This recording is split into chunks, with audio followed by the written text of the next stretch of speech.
हरे कृष्ण। श्रीमद् भगवद गीता अध्याय हम लोग 6 पढ़ रहे थे, ध्यान योग। तो ये छूट गया था, तो मैं इसे फिर से आरंभ करते हैं। तो हम लोग पिछले सुन चुके थे कि भगवान श्री कृष्ण का मत है कि जिसका जो मन है वो मोहग्रस्त नहीं होता, और जिसका मन संयमित है भगवान की भक्ति में, वही सफलता प्राप्त कर सकते हैं। ये भगवान श्री कृष्ण का मत था। अभी हम पढ़ेंगे, अर्जुन का कुछ प्रश्न उठ गए मन में। तो अर्जुन वो प्रश्न करते हैं। तो प्रश्न क्या है? ये 37वां श्लोक है, इसके पढ़ता हूँ मैं अभी। अर्जुन वाचा ऐति श्रद्धयुपेतो योग चलति मानसा अप्राप्य योग संसिद्धिम काम गति कृष्ण गच्छति। अनुवाद। अर्जुन ने कहा, हे कृष्ण, उस असफल योगी की गति क्या है जो प्रारंभ में श्रद्धापूर्वक आत्म साक्षात्कार की विधि ग्रहण करता है, किंतु बाद में भौतिकता के कारण उसे विचलित हो जाता है और योग सिद्धि को प्राप्त नहीं कर पाता। हरे कृष्णा। तो अर्जुन का प्रश्न है कि ये हम श्रद्धापूर्वक तो भक्ति मार्ग को ग्रहण करते हैं, लेकिन बाद में अब भौतिकता के कारण विचलित होकर के छूट जाता है, तो उसको गति क्या होगी?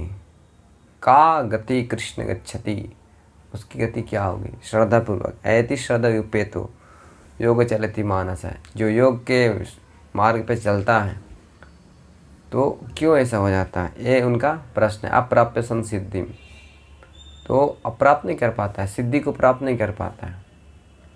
तो ये सबका मन में प्रश्न होना चाहिए। अर्जुन का जैसा है, अर्जुन का कुछ प्रश्न नहीं था, वो हम लोग के लिए पूछा गया है। यह प्रश्न है कि श्रद्धापूर्वक हम लोगों का जीवन ऐसा होता है जो कृष्ण भक्ति का अनुसरण कर रहे हैं, उनको पालन कर रहे हैं विधि विधानों का, उसके जीवन में ऐसा मन में प्रश्न आएगा, क्योंकि वो कर रहा है, उसको ऐसा होता है। और कितने लोगों का छूट जाता है।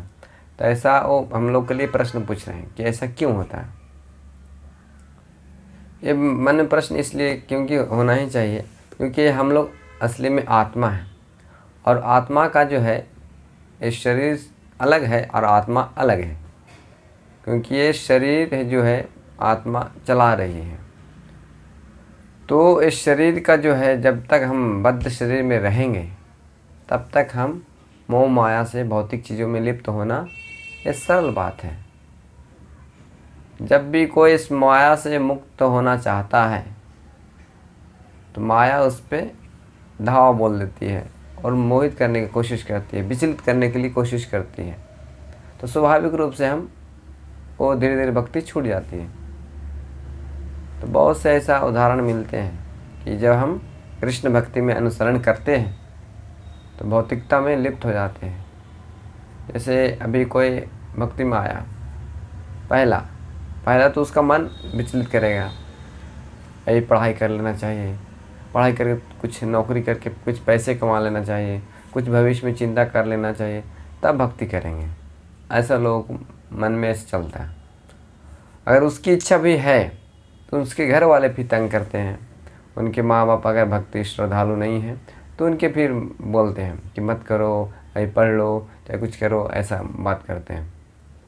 तो ऐसा शरीर से जितने भी संबंधित होते हैं वो सारे कार्य ऐसा होता है, इसीलिए वो विचलित हो जाते हैं, क्योंकि वो उसके पूरे जानकारी नहीं है कि मैं आत्मा हूँ।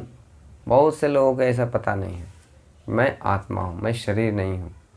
तो इसीलिए प्रभुपाद जी तात्पर्य में लिखते हैं कि आत्म साक्षात्कार की खोज करने के लिए क्या होना चाहिए? ज्ञान की आवश्यकता होती है।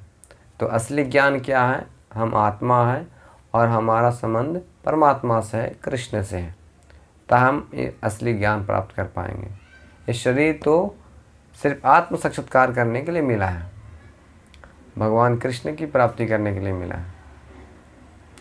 तो इस प्रकार से हम विचलित होना स्वाभाविक है। तो प्रश्न पूछ रहे हैं, तो इसका उत्तर भगवान अभी और प्रश्न पूछेंगे। इसका फिर 3 प्रश्न पूछते हैं अर्जुन, इसके उत्तर फिर भगवान श्री कृष्ण अगला श्लोक में देते हैं। इसको हम विस्तार से चर्चा करेंगे, लेकिन हम इसका अर्जुन का जो प्रश्न है वो मैं अभी सुना, और अगला प्रश्न भी है। 3 प्रश्न करेंगे, उसके बाद में भगवान श्री कृष्ण इसको उत्तर देते हैं।